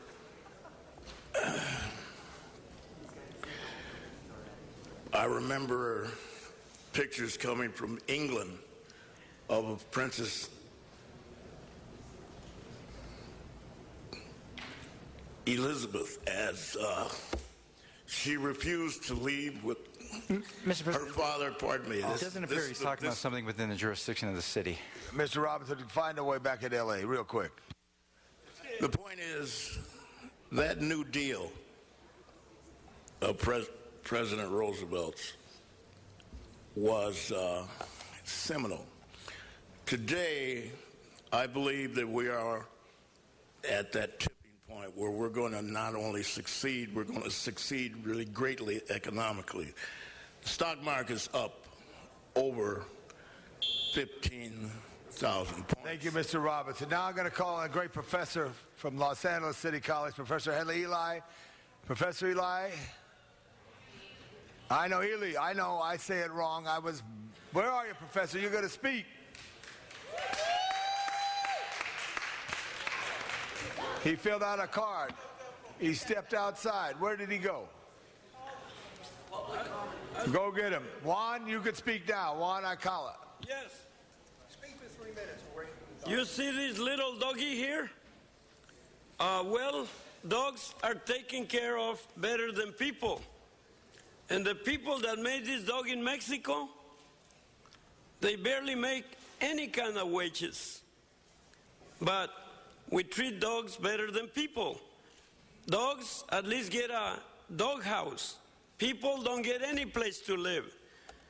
Does everybody have this paper here, which I gave you? I should not have to talk much about it. You can read it on your own. But it says that real estate is a business that really sucks for human beings. The way we do it is not really the proper way to do housing for everyone. It's called greediness for just a few and very little housing for everyone. Slavery for everyone. Paying rent, paying mortgage all your life just so you can have a little roof over your head. This is in the papers every day, and we still don't understand that we need to create a different way to do real estate. When you talk about housing for everyone, people go ballistic and say, that's socialism, that's communism. Excuse me, what is SSI and all the programs to keep people fed so we don't go into revolution? It's all socialism, it's all, the same thing. But we need to understand that if we start by providing a basic home for everyone as a human right, and anybody that can make good money can succeed and create their own palace. In the meantime, keep on reading. It's my pleasure to reintroduce Professor Henry Ely, one of the great professors of our community college system, LA City College Cubs, and one who consistently comes and visits this council every year with his students. Professor. Thank you. The Honorable Mr. LaBonge and all the other folks like Mr. Koretz that I've known for a long time, and I see a lot of other folks are missing, but that's okay. The purpose of this exercise is to introduce students to how government works. And they get an excellent example of the good, the bad, and the ugly. For example, sometimes we see people who will come here and just blast the council. But other times we see folks who come in and support the council and thank the council for what it has done. Our students are going to see you in action, and hopefully this will inspire them to become public servants such as you have become. And what we also, and I was just talking to Satch on the way out, and he said, Ely, make sure your students understand that they have the right to address the council on an interest of theirs if it is on the agenda when it is open. And that is something that we will open to our students in the future. But this, my friends, I would like to introduce to you the warrior class. This is my warrior class, and I'm going to tell you why it is my warrior class. It is a class that brings a different value system to the political equation. And as I tell them on a regular basis, as you go, so does California. As California goes, so does the United States. As the United States goes, so does the world. My friends, African American Studies 7s. Thank you very much, Professor Ely. And Professor, if you have time after this meeting, which will be over in about 10 minutes, I'll be happy to visit with him and tell him of my great experience at Los Angeles City College and my great professor, Milt Davis, who was your colleague. Thank you, sir. Thank you very much. Daniel Jones. Thank you very much. My name is Daniel Jones, and I appreciate the order, sir. This is for all the new warriors and more nuisances. My father said you just have to out-nuisance your own government. That's the play. The nuisance is a more better informed opinion. This is for the generations to come, and this is what my promise to my father. Politicians, bureaucrats, and functionaries, in the good context, your DNA is to deflect. You plan accordingly. I read it in the bio of the new commander down in Central City East. Don't call it Skid Row anymore. Don't think about it. Speak to the microphone, Mr. Jones. It's in his DNA. It's in all DNA to survive your tour of duty alive, to deflect a statement from a fact. My father said, Daniel, you come down and tell your truth. Not the truth, your truth. My truth was that from 1968 to 2006, every single judge, prosecutor, and any politician, police officer, organized militia, anybody who had a classified address with their next of kin, social security numbers, and all relative information was gathered every year and walked out the back door of the Department of Motor Vehicles. This is why it's a privilege to drive in the state of California. The law enforcement community is the only privileged class, I'm certain of it. The only reason why that law exists is we get you at your home first, not ours. That list exists. It's my truth. Dr. Perry Crouch is the next speaker. Dr. Crouch.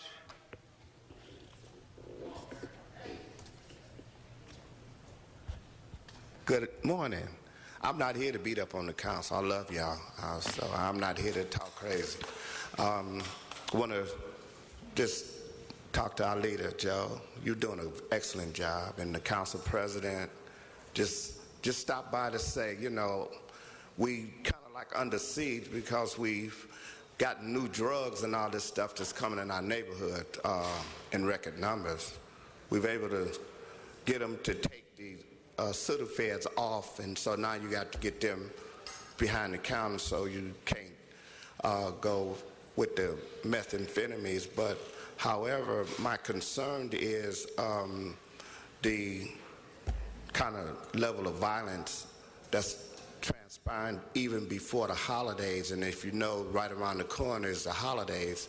And I'm just asking my family, the council, that we can kind of be more vigilant and maybe do a press conference to call for a citywide ceasefire for the holidays so that we can have good Christmas and eat good turkey and all that other stuff. Councilman LeBon, you're always my friend, but you look like you're getting a little older. Thank you. Thank you. I always wanted to look older. Next time you need a vote, come to me. tell my council friends, hey, take care of y'all families. I love you, and God bless you. Thank you, Doctor. Thank you very much. Every day's a blessing. Keep working hard. Candice Graham. Candice Graham.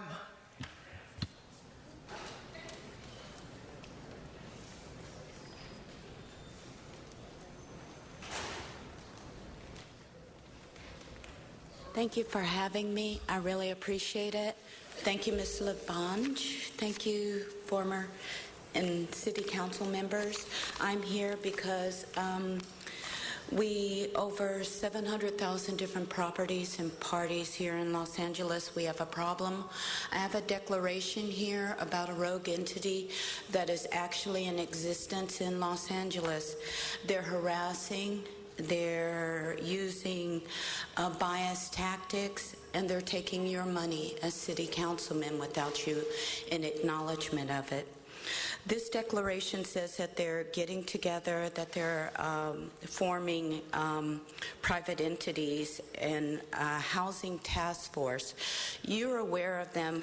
My tongue's tied. I'm sorry, I'm not used to talking in front of you guys so much. But I wouldn't come out in public, you know. I would rather go to your private offices. It does affect you, Mr. Buscaino. It does affect Mr. Mitchell, Mr. O'Farrell. It does affect you, Mr. Tom Labange. It's in your district, a lot of the houses. I have like the declarations, which I'm turning over to the Los Angeles Times after I leave here because of the atrocities and what has occurred. I would like to give you guys a copy. There's nothing else I can say except that it's tearing up the inner cities of Los Angeles right now. We have city district attorneys right now that are implemented, that are going up, that are using strong-arm tactics against regular citizens. We have people that are losing their homes. You know, this is a very big concern. When I ran for CD15, my whole idea was to stop crime or to be able to help. And you guys are my brothers and sisters. Mr. Buscaino, you wore the, we highlighted you as the Superman. So Thank you very much. All of you guys are Supermen and Superwomen to me. The church, if you want to go to the aisle, the sergeant will help you on the ropes. Lisa Schechter, if you give some assistance to this public speaker. Mr. Barajas, Brian. Mr. Buscaino, you'll handle that? Thank you. Thank you, Ms. Church. Brian? Yeah. I have a quote. Or even otherwise intelligent persons might fear that their errant passion on this account leaves them so wound up with their attachments to their own errant notion of the physical per se, that they might have lost sight of the profound nature of the distinction of actual scientific knowledge from the errant babbling of the mere sense certainty of the mere mathematicians. Under certain circumstances, that could become the grip of some sort of foolishness in its own right. Take the typical sort, a case of mental disorder displayed in even the name of science, such as the case of errantly rated contemporary physical scientists, including those among notable 20th and 21st centuries university professors, who have mistakenly committed their careers to certain actually absurd reductionist fantasies that done all too often in defense of the hoax of such Hold your time for just a second, Mr. City Attorney. He has not really brought it into something. Bring it back to the city of Los Angeles and establish eye contact when you're a public speaker. That's a suggestion. All right, thank you. Hoaxes such as the wretched Sir Isaac Newton and his relics. It is important that such mental disorders of belief as Newton's instilled contemporary cult beliefs such as those be cleared away now, in a time when the practice of serious science must venture outside the domain of childish belief in the follies promoted by belief in bare sense perception, as now, when the needed remedies for such nonsense are rather long overdue. Now, this is some reading material. This is titled The Search for a Mislaid Truth by Lyndon H. LaRouche, Jr. Mr. Corrett said as well. Thank you. Mr. City Attorney, this is public comment. You've completed your time. We wish you a good day. Thank you. I still have 8 seconds. I got it. Take it. You're taking it from God? No, go. You're talking right now. We stopped the clock. Please, continue. You can't take anything from God. Thank you very much. You've completed your time. 7-6. You're by. You're taking our time. Thank you. Next person to call on, Mr. Herman. Thank you, Mr. Barras.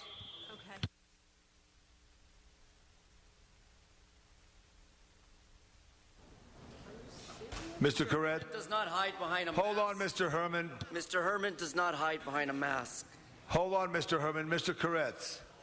Mr. City Attorney, we raised the issue of a speaker not speaking to anything that was related to Los Angeles, and yet never came close to connecting to anything that had anything to do with Los Angeles.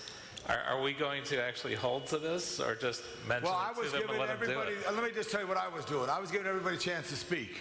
And that's what I was trying to do. And then the city attorney was correcting me when I want. We have students who are learning maybe for the first time, some of others about the public comment and the wide variety, and as the professor spoke of.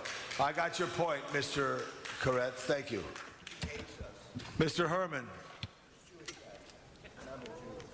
One does not hide behind a mask, nor at any point is it clear to ignore the problems that you have ignored, Mr. Huizar, who's not here. And what about the challenges of this sexual harassment? When does it come to an end? When we, the public, have asked for his resignation, and yet he runs behind closed doors when what? Justice is here to serve. To serve, and the reality that a political figure must not abuse his jurisdiction or power as an administrator of the city of Los Angeles. So all of you, get a grip. Call City Hall and ask for Mr. Huizar to resign, because there are no charros in LA anymore. There's a new hero. A hero who believes in the justice of a system that is dignified under all meetings of legislative body of a local agency, which shall be open and public, and all persons shall be permitted to attend any and all meetings at a legislative body of a local agency, as otherwise provided in this chapter of LA Municipal Law Code, blah, blah, blah, blah, blah. Yeah, yes, I'm citing the Brown Act. So Mr. Huizar, Mr. Herman can hide behind the mask, but I don't run from the injustice that I may have created and done wrong. Adultery is wrong. The abuse of your privileges in City Hall are wrong. So all of you who wish to vote for Jose Huizar 2015, listen and read the LA Times, the Daily Times.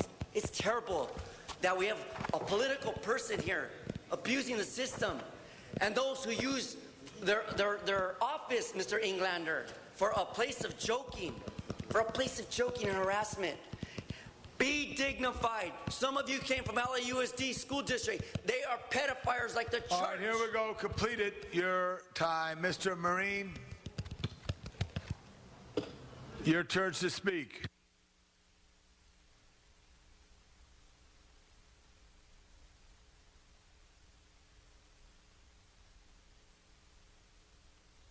We got a problem around here with people not being able to read or understand what they write. But anyway, let's get back to it. We know the people that are paid to account for the time and money of others and me, craft workers in the city of LA, on behalf of the city council, the Hackler board, and the mayor, are not legally working. And we know EG stands for Eric Garcetti. And for the sake of example, and we know that a Rhodes Scholar has been telling us for years that if government fund administrators leave us here too long, they ain't gonna be able to fool us no more. And paragraph 8 of Hackler & Kohler MOUs is a perfect example of that. It shows what public fund administrators been using too long and not accounting for. So when are you going to account for this money that you sheltered from our pay that's shown in black and white? The mayor, Villalobos, says financial illiteracy is what results from people writing, reading to take your money and not being able to read the writing to pay it back. And you're doing a real good example of it. And now, does this apply to the people in the city of Los Angeles, Mr. Koretz, Mr. Krikorian? Address the chair, the body in the whole. And we know that the members of the Budget Committee ain't been counting for our money. They ain't been providing permanent positions like they should. And CCWP don't stand for Conceal and Carry Workers' Pay, like the police on the Budget Committee has been doing for the last 20-something years. Thank you. The last speaker card, Mr. Walsh.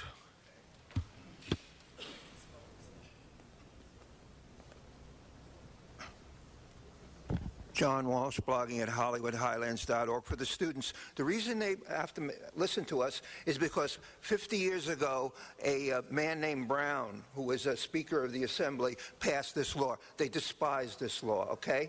In other countries, I'd get a bullet through my head for saying what I'm saying. John, you got to address me. This is the only city. You can enjoy what I'm saying. It's true. Okay, now we'll see number 42. Etz Chaim. Chaim was a congregation, a synagogue, holding their services on La Brea at a house. The city of Los Angeles came in there like Nazi stormtroopers and told them, you cannot do it, you're too noisy. Jews are very noisy people. Have you ever noticed that? And in fact, so what did Etz Chaim do? It sued the city of Los Angeles in district federal court. Then we were about to win, and you settled and allowed them, after they had to go to spent $1 million in lawyers' fees. The Jews spent $1 million because of these anti-Semites up here, every one of them. Some of them are self-hating Jews. Okay, so what happens now? What did you do in number 42? No talk about it. You awarded to the Jews, our Jews lawyers, and Catherine M. Davis Law Office, $950,000, the money that Jews had to spend so that we could have our services. And the scum in the at Daily News, you think they're going to do a story that makes you look like anti-Semites that you were? And I'm telling you, in the Hungarian section, Bertha Berger, my grandmother, we ended up in the concentration camps, and we ended up as soap. Did you know they made us into soap? And this Jew is not going to be made into soap, and you just spent $1 million of our tax money because you can't screw with Jews. That completes the public comment. Mr. Walsh, please, you're disrupting the meeting, Mr. Walsh. You made your comment. It's public comment. That completes public comment. Mr. City Attorney? Perhaps the students should know that that was general public comment, and the council members cannot give more than a brief response to what is not on the agenda. Thank you. And Mr. Walsh, for the record, it was Highland Avenue, not La Brea. That's it. Thank you. Okay, Mr. Clerk, what's before us? Council has motions for posting and referral. So ordered. Any Desk is clear. announcements? Members, I do want to announce next Tuesday, the 5th, at 11:30 in the morning, there will be a great celebration for the centennial of the Los Angeles Aqueduct, the work that William Mulholland and many other thousands of people did to bring water to the Pueblo. Frank Putnam Flint, United States Senator, which is the fountain on the First Street steps, was the senator who wrote the legislation that allowed Los Angeles to bring water to the Pueblo. You're all invited. Check with Mr. Wesson, those of you who would like to attend. Any other announcements? Adjourning motions. Announcements. Announcements, Mr. Buscaino. No, it's good to host the Joy Picus Daycare Halloween Walk today.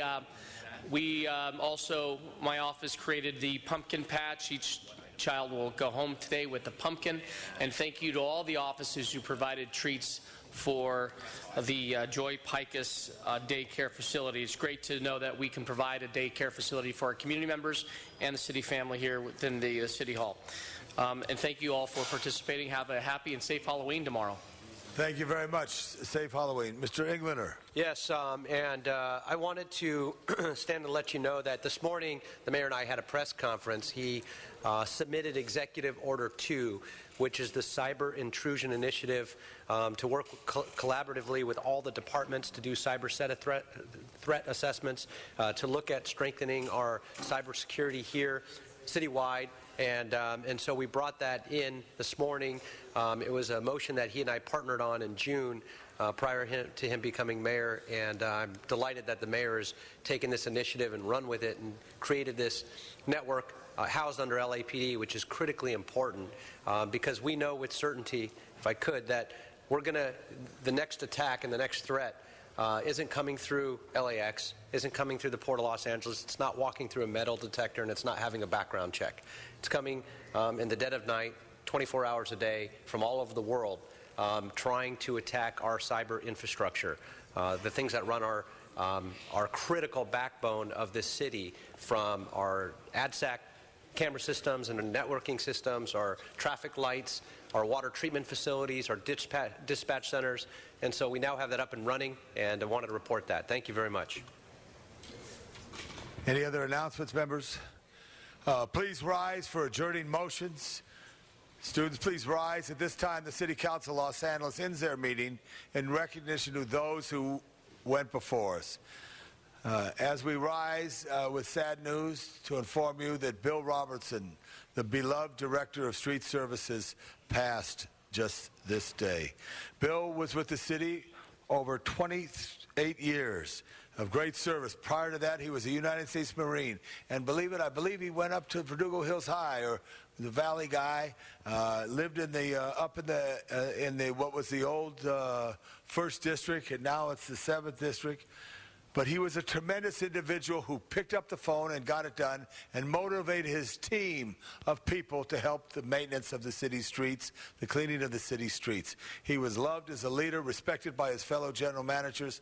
It's with sadness that I announce that Bill Robinson has passed, and he's survived by family members, including grandchildren as well. I will have, with Mr. Wesson, a more formal announcement on Friday. Mr. Englander. I just wanted to say a word about Bill, too. He's been a dear friend of mine since the day I started here. And I've always said he was one of the best general managers, but a good friend that we ever had here in the city of Los Angeles. He created Professor Pothole in 2002 and brought attention to the fact that we needed to do things differently in the city. Started the Slurry program, started the Colton Place program. He was truly an innovator, but a passionate person who cared about people. And dear friend. In fact, we were talking often, and he was helping us, Joe and I, work towards a Save Our Street initiative. He's been retired from the city for some time, and he's volunteered his expertise to come back and work with us through this process. And we had lunch not too long ago, in fact, so I was really shocked to hear, because he's been in, from my understanding, perfect health, so it's very sad. But may Bill and his family rest in peace, and his family we should acknowledge as well, that have been really there for us as a city family too. Thank you. Thank you, Mr. Englander. Members, we stand for others today. Any other adjourning motions? See none, go ahead and serve the city well. Every day's a blessing. This meeting's adjourned.